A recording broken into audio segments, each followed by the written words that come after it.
అందరికీ నమస్తే. Welcome to my kitchen, టియానోస్ kitchen Telugu. ఈరోజు రెసిపీ టమాటా పుదీనా చట్నీ తయారు చేసే విధానం అండి.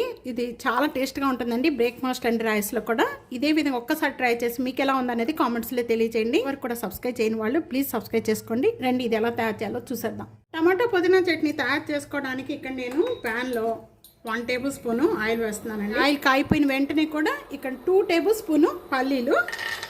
ఈ పల్లీలు కొద్దిగా వేగిపోయినాయండి. ఇలా వేగిపోయిన వెంటనే కూడా 6 లేక 7 పచ్చిమిర్చి తీసుకుంటున్నాను. 1 కప్పు పుదీనాకి 1 కప్పు టమాటాకండి. అన్నీ కూడా కొద్దిగా ఇలా కట్ చేసేసి వేసుకోవాలి. పైకి పేలుతాయి. మూత పెట్టేసుకుందాము. ఇక్కడ మధ్య మధ్యలో మూత ఓపెన్ చేసుకొని కొద్దిగా కలుపుకుంటూ ఉంటాము. ఇది ఈ విధంగా వేగాలండి. ఇలా వేగితే బాగుంటుంది. వీళ్ళు ఒక హాఫ్ వేగిపోయిన వెంటనే పచ్చిమిర్చి కూడా వేసేసుకొని వేయించుకుంటే బాగా వేగుతాయి రెండు కూడా. ఇలా వేగిపోయిన వెంటనే కూడా ఇప్పుడు ఈ రెండు తీసేసుకొని ఒక ప్లేట్లోకి తీసేసుకుందాం.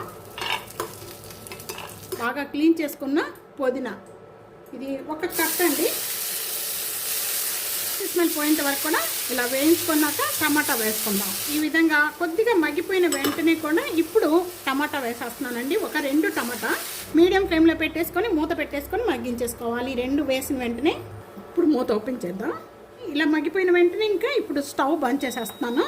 ఈ బాగా చల్లారిన తర్వాత మిక్సీ జార్లో వేసుకోవాలి. ఈ పచ్చడి అనేది రోట్లో కూడా రుబ్బుకోవచ్చు అండి. చాలా టేస్ట్గా ఉంటుంది. నాకు టైం లేక నేను ఇప్పుడు రోట్లో వేయట్లేదు, మిక్సీ జార్లో వేసేస్తున్నాను. మనం వేయించుకున్న పల్లీలు అంటే పచ్చిమిర్చి ఫస్ట్ ఇవి మెత్తగా చేసుకోవాలి. టేస్ట్ సరిపడా గల్లుప్పు యాడ్ చేస్తున్నానండి.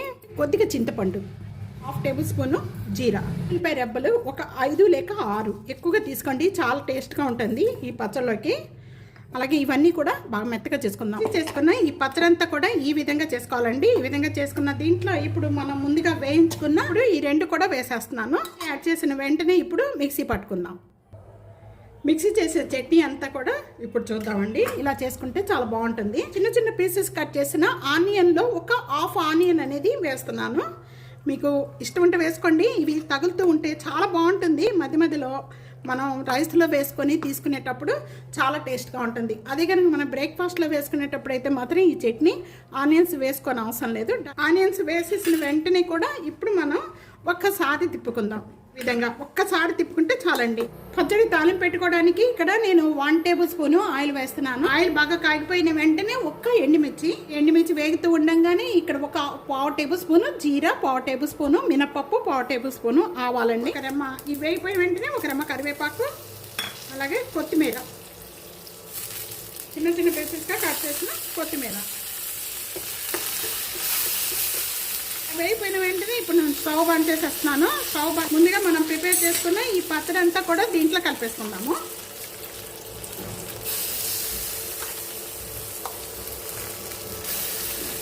బ్రేక్ఫాస్ట్లోకి బాగుంటుంది. అలాగే మనకి రైస్లో కూడా వేడి రైస్లో వేసుకొని కొద్దిగా వేసుకొని తిన్నారంటే అసలు చాలా అంటే చాలా బాగుంటుందండి.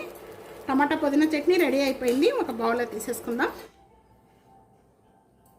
చాలా టేస్ట్గా ఉండే టమాటా పుదీనా చట్నీ రెడీ అయిపోయిందండి. చాలా బాగుంటుందండి. అన్నిట్లో కూడా బాగుంటుంది. తప్పకుండా ఈ రెసిపీ ఇదే విధంగా ఒక్కసారి ట్రై చేసి మీకు ఎలా ఉందనేది కామెంట్స్లో తెలియజేయండి. వీడియో నలుగురికి వీడియో షేర్ చేయండి, లైక్ చేయండి, కామెంట్ చేయండి. సబ్స్క్రైబ్ చేసుకోవడం అస్సలు మర్చిపోవద్దు friends. Thank you for watching.